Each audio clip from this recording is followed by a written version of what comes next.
And this is actually, getting off the impeachment, which I love getting off the impeachment. But, in 2020, we have these elections coming up.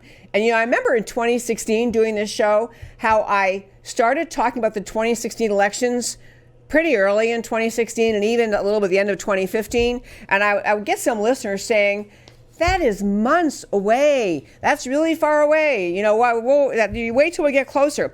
But I got to tell you, folks, the elections of 2020 are shaping up. And I know people say this. They've said this for every political election since I've been, aware of politics, since I've been tuned into politics, which has been a long time. People say this is the most important election of your lifetime. But it is. 2020 is the most important election of our lifetime. One of the reasons it's important is because we're more able to see what motivates leftism in this country, the radical leftism that owns the Democrat Party, what motivates them versus what motivates the conservatives, the GOP, the Republicans, the patriots, the real Americans. It is more stark than ever. I want to hit the topic, though, of bail reform, sanctuary cities, and the death that it brings. In the city of New York City, it's funny to say it that way, city of New York City, but there has the ICE, the federal agency ICE, Immigration and Customs Enforcement, is so irate at the officials of New York City because they simply will not support the ICE. They won't follow federal law. They won't follow the immigration laws. They won't turn over to ICE people who should be turned over to ICE. That ICE is essentially going around the New York City officials and saying, here are a list of people, 9 fugitive illegal immigrants who were released by the New York City sanctuary city policy. Here are their pictures. Here are their names. Here's what they've done. Here are the crimes we know they've committed. So ICE, the federal agency, going around the city of New York City, the government, and saying, look, you got to look at who these people are. So they have a list of 9 illegal immigrants released by New York City, describing what they've done, and it's basically to get around, to point out the American people, the sanctuary city policy that says we will not turn over criminals to ICE when they are otherwise to be released, because we, the leftists who support sanctuary city policies, we care more about protecting illegal aliens' ability to stay in this country than we do about the safety and security of the people of our state. That's what they're saying. That is what the Democrat Party is saying. You don't get to be a Democrat in this country and run for Congress and say, well, I'm really for law and order. Yeah, I like law and order, but I'm okay with sanctuary cities. The concept of sanctuary cities is that people who've committed crimes and who have no legal right to be here are not going to be turned over to the authorities. And this is a policy, this, sanctuary city, embraced by many, many prominent Democrats. And this is the federal agency ICE pointing out, look at these people. Listen to these numbers. I'm going to tell you just one story. I was going to put their pictures up, but honestly, they're just too painful to even look at. But there was a young man, a guy who was arrested in New York City, released by ICE, who left the custody of ICE, and then he was arrested. This guy is Rayaz Khan, age 21. Rayaz Khan walked free without bail in November after being arrested on assault and gun charges in late November. And 6 weeks later, illegal alien, should have been turned over to ICE. Sanctuary city policy prevented that. 6 weeks later, he committed the murder of a 92-year-old woman, Maria Fuentes, in Queens. Not just murder. Maria Fuentes, 92 years old, went out to the local little store, walked down the street to a store to buy cat food, coming home, and was accosted from the back, sexually assaulted, raped, a 21-year-old guy, raping a 92-year-old woman before he then murdered her. You have to let that sink in. when these stories get published, leftist outlets complain. Leftist outlets say, now you're sensationalizing this, you're making people, there's no exaggeration about that story. That's exactly what happened. Exactly what happened. And when you say you're a leftist in this country, you're a Democrat, and you're, sanctuary cities, they're about protecting these poor, people who really want to come to America for a better life. You have to, you own that. You own that story. You own that. That is your albatross around your neck. And there's story after story after story after story in New York City about people who have been arrested for crimes where they should have been held, but we have sanctuary city policies, so rather than holding them or turning them over to ICE, they get released, and then you have actual death of innocent citizens happening. ICE also released the names of 6 more people who are in custody, who they suspect that the New York police authorities are about to release, and saying, hey, you better watch out. Here are their names, here are their faces, here's what they've done.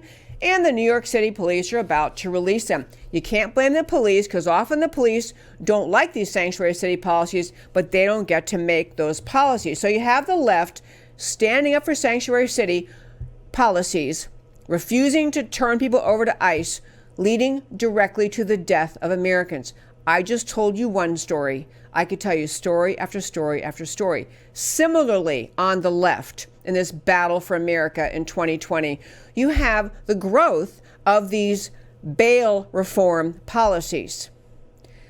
The argument for these bail reform policies is that some people arrested for relatively minor crimes and they get put in jail, and they are poor, or they don't have sufficient funds, they can't come up with the bail money. So the answer of the leftists is, well, then we have to have bail reform. They can't afford to post bail, and so they stay in jail awaiting their trial. And while they're in jail waiting trial, they miss paternity payments, they miss work, they lose their jobs, all these stories that may indeed be happening. But the bail reform effort is to basically stop having bail applied in cases where bail probably should be applied. Now, bail, you understand, the point of bail is to try to kind of buy the commitment of the person who's been arrested that they'll show up for trial, get some money out of their pocket, and they don't get it back unless they show up at their hearing date or their trial date. That's the point of bail.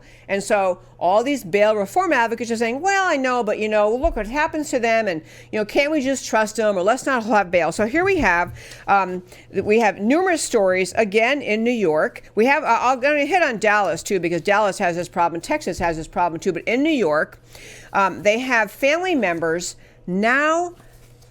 And this is in New York, a state law, this bail reform state law.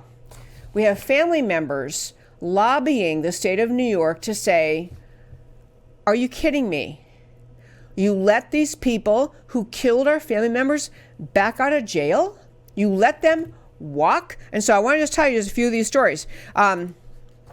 There's the new bail law in New York. I think it just became effective January this year, but it was passed last year, and New York City began implementing it last year, even when it wasn't officially law. So you have family members in New York who have had people who've had family members killed by people who should have been kept in jail, who should not have been able to be released to go back out into the citizenry, into our culture, into our communities, and then committed worse acts. And so you have New York being, the state of New York being lobbied by all sorts of people saying this bail law, even if it has some good purpose to it, and maybe there are cases in where we could try to help people who committed nonviolent crimes to be, to have some other way of getting them to come back instead of a bail that they can't afford to post.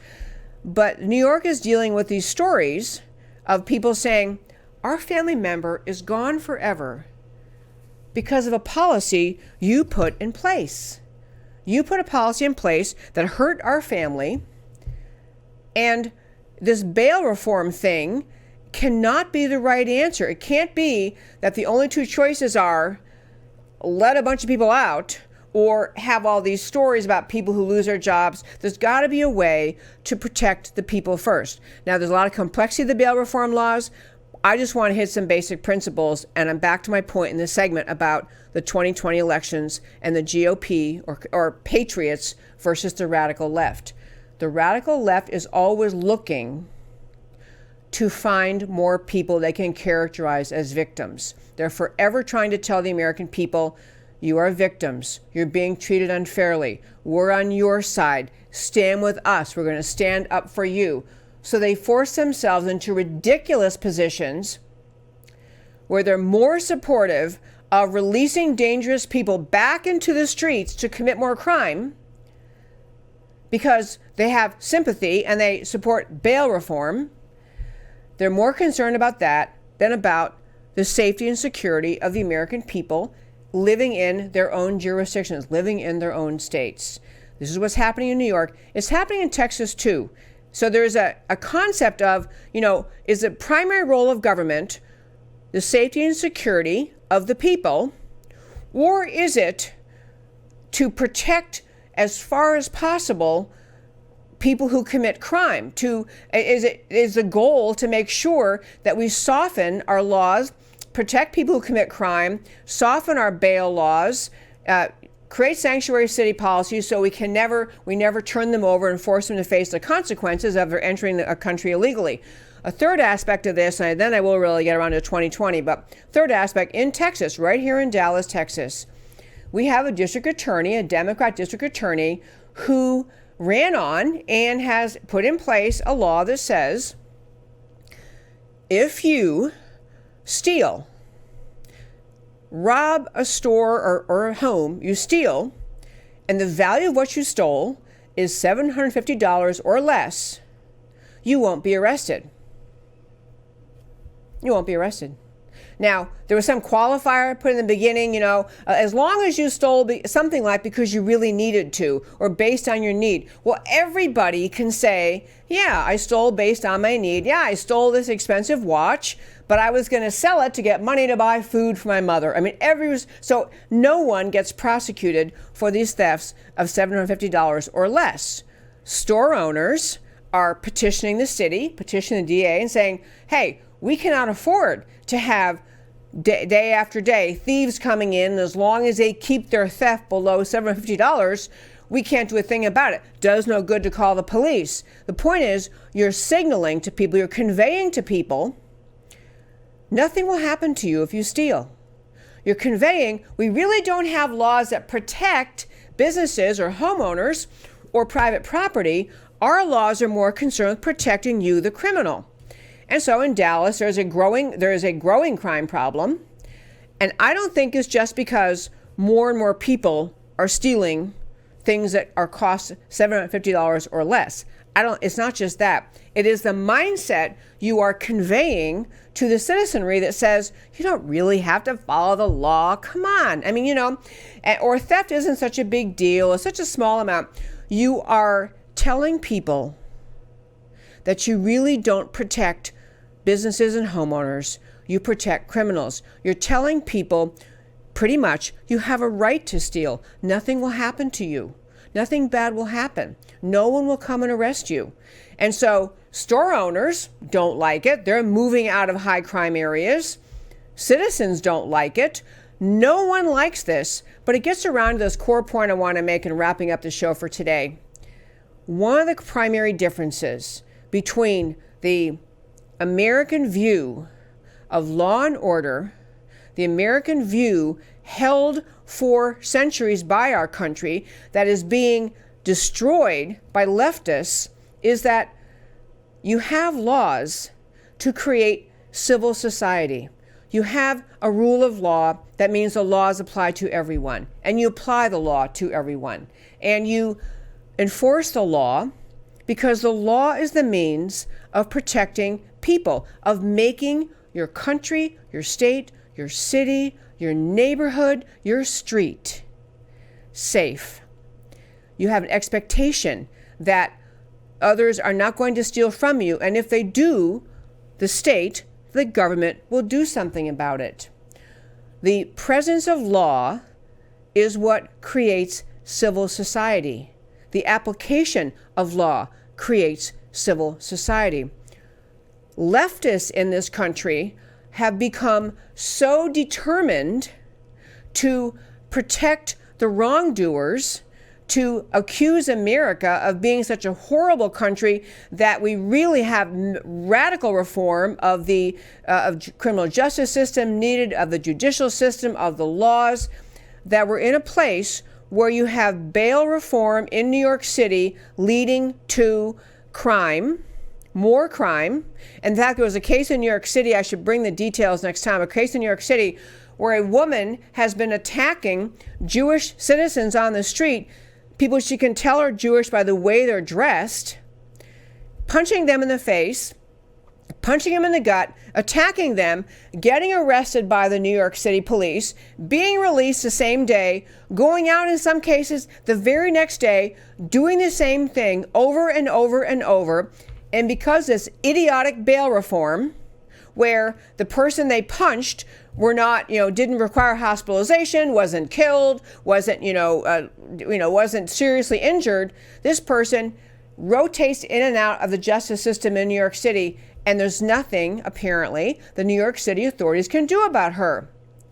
She's anti-Semitic. She hates the Jewish population. She attacks them. And the answer of the left that supports this kind of law is, well, that's the law. We can't do a thing about it. We don't hold her. She's under our bail reform guidelines. We just can't do a thing about it. Folks, we are facing a leftist mindset in this country, simply intolerant of the concept that law must be followed, that law must be in place. You can't have a law that says steal $750 or less and nothing will happen to you and think that you'll have law and order. You are promoting theft. You're encouraging theft. You are enabling theft. You are causing law-abiding, tax-paying businesses and homeowners to be unsafe. And this is, I'm telling you folks, what we've got in this country, when you make a decision in 2020 who to vote for, whether it's the president or whoever the left has, that idea, understanding the concept of law and order, spans from the very top. Do we have a border or not? Do we have an enforceable border? Do we have refugee laws that we apply? Do we have immigration laws that are applied? Or do we have sanctuary city bedlam?